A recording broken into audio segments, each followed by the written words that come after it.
Hey everybody, welcome to another episode of the Fantasy Football Fallout. This is for Week 12 of the NFL season, and we are talking about wide receivers. If you're here just for the waiver wire portion of the video, check the timestamp below. It'll take you right there. If you're new to the show, here's what we do. We quickly break down who was supposed to perform well, the projected top 10 wide receivers of the week, who actually performed well. We comment to see if that's a trend going forward. How should it impact your Week 12 waiver wire acquisitions and the rest of the season going forward? Also, I always like to put my special sauce on these videos, and what I do is I give my superlatives, my awards for the week for the wide receiver position includes the Kicked in the Nuts Award, the Dumpster Vomit Award, and the I'm Watching You Award. Somebody caught my eye. They should catch yours as well. We'll talk about all of that. But before we get rolling here, as I always say, please, if you could like and subscribe, those two things really help us out quite a bit. We want to unlock some production features for these videos, make these better for our audience.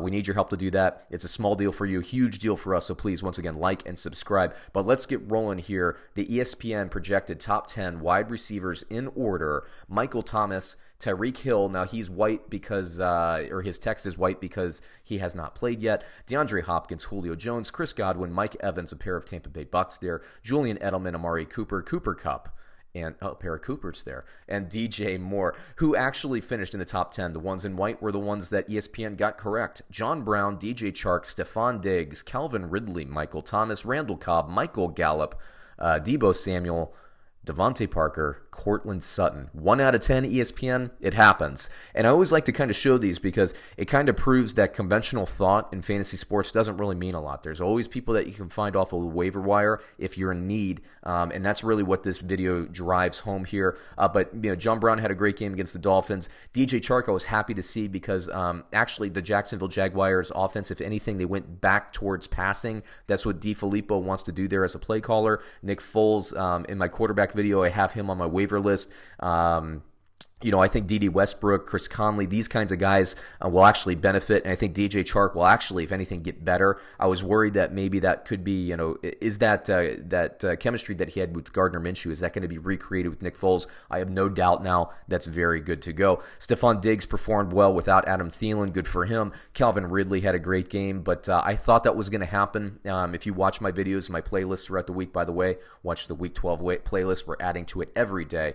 Really good fantasy content for you. Calvin Ridley I thought would be the beneficiary of Austin Hooper not being in the lineup, and I think that panned out. Cobb and Gallup, I was projecting, so was ESPN, projecting Amari Cooper to be in there, but a pair of Cowboys. Deebo Samuel needs to be picked up. We'll talk about him later. Devante Parker is the only weapon on Miami. I think he's going to be a consistent player, believe it or not, moving forward. And Courtland Sutton, he's going to be boom or bust as Brandon Allen goes. But let's talk about my awards for the week. I always lead it off when I have one. The Kicked in the Nuts Award for wide receivers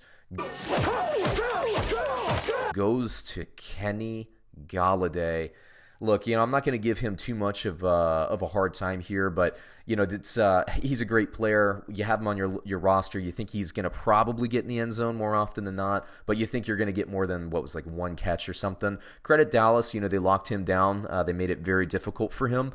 But man, I think he kicked more than a few owners in the nuts this week. He certainly got me. So right in the balls. Now my dumpster vomit player of the week.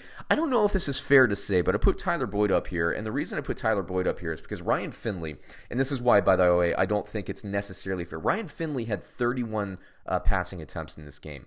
3 of those went to Tyler Boyd's way. Now, Oakland, credit them. They're obviously kind of limiting him. He's the one guy downfield, and Oakland's had some issues in their secondary. They're kind of fixed those in the last 2 to 3 weeks. So again, credit Oakland.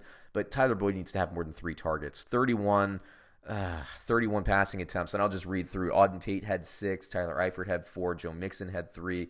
Just not enough. No more need to go to Tyler Boyd. So dumpster vomit, he sucked for fantasy owners. Did he suck? I don't think that's fair to say. I don't think it's not like he was fumbling a ton or anything like that. He just didn't really have the opportunity, and that's a bummer. Lastly, the I'm Watching You Award. Nikhil Harry, of the New England Patriots. Now, he didn't flash on film, but he got targets. He drew targets from Tom Brady. Hard-fought game against the Philadelphia Eagles this week.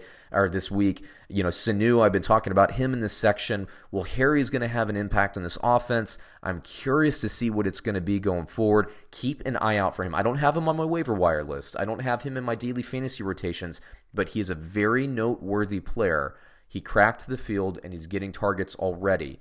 So check him out. Keep your eye on number 15 for the New England Patriots. Now let's talk about my top 5 waiver plays for Week 12 here as of Monday morning. Number 1 on my list is Deebo Samuel, 25.1% owned. He's probably going to be out there for you. In 3 out of 4 leagues, he's going to be available. He's available in my league. You need to pick him up. Garoppolo, I think, is going to be stepping up his passing game. Emmanuel Sanders on the other side of the field is opening things up for him. He's getting better and better by the week. He's getting more and more impressive. I like him, so pick him up. Devante Parker, as I mentioned before, he's really the only consistent player that can score on Miami. Now, Miami's down, losing, generally speaking, they're losing, and Fitzpatrick's an aggressive quarterback. He will put the ball up. He will try to get that ball moving forward, and he's nifty enough in the pocket that he can move around and buy some time. That will help Parker. He'll draw consistent targets, and I think he'll get consistent yardage, and he's talented enough to, sometimes score, but he'll get you yardage and receptions, and that helps, especially in PPR leagues. Jamison Crowder, we see, not Andy Dalton, I'm sorry, Sam Darnold go up and down. He's a little inconsistent. You're going to get that from young quarterbacks. Jamison Crowder has been pretty consistent in this passing game. I would say in the outside, you're getting Demaryius Thomas, you're getting Robbie Anderson, now you're getting Ryan Griffin, now that Chris Herndon's not going to be coming back. But Jamison Crowder seems to be the most consistent person moving forward. So again, if you're like a really good team, you're really top heavy, you got great running backs, great receivers and all that, you need some help at flex just based on matchup, and you want to stash somebody that can just get you a nice consistent 8 to 12 points a game, maybe even flash and get you 2 touchdowns and get you to 20 or something like that. Jamison Crowder is your guy, I think. I think he's the perfect bottom line for an already deep playoff roster. Sterling Shepard, he's been injured. Daniel Jones has been throwing for a lot of touchdowns. We've seen Darius Slay start to go off. We've seen Golden Tate get in the end zone quite a bit. Well, Sterling Shepard's been injured. He is the number 1 receiver there, in my opinion. Whether or not that'll play out on the field afterwards, I mean, I could see Slay. I could see these guys basically kind of splitting the targets, and that's fine. But Sterling Shepard, I think, has a ton of upside, only owned in 60.9% of the leagues. And then Will Fuller, he didn't play. I'm bummed out that he didn't play because I think that at least that Houston-Baltimore game would have been more exciting, seeing some deep shots taken. Will Fuller, will he be back?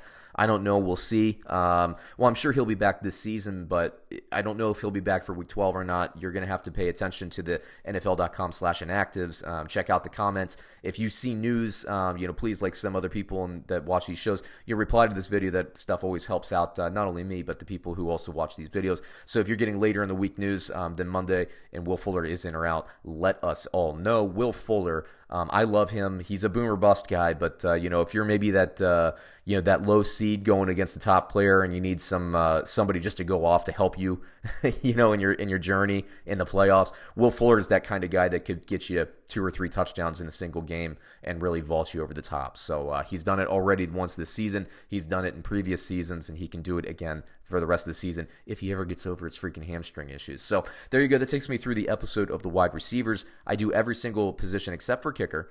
So I have a quarterback, running back, tight end, and defense and special team video. So please check those out. Once again, please like and subscribe, and we will catch you on another episode soon. Thanks, everyone.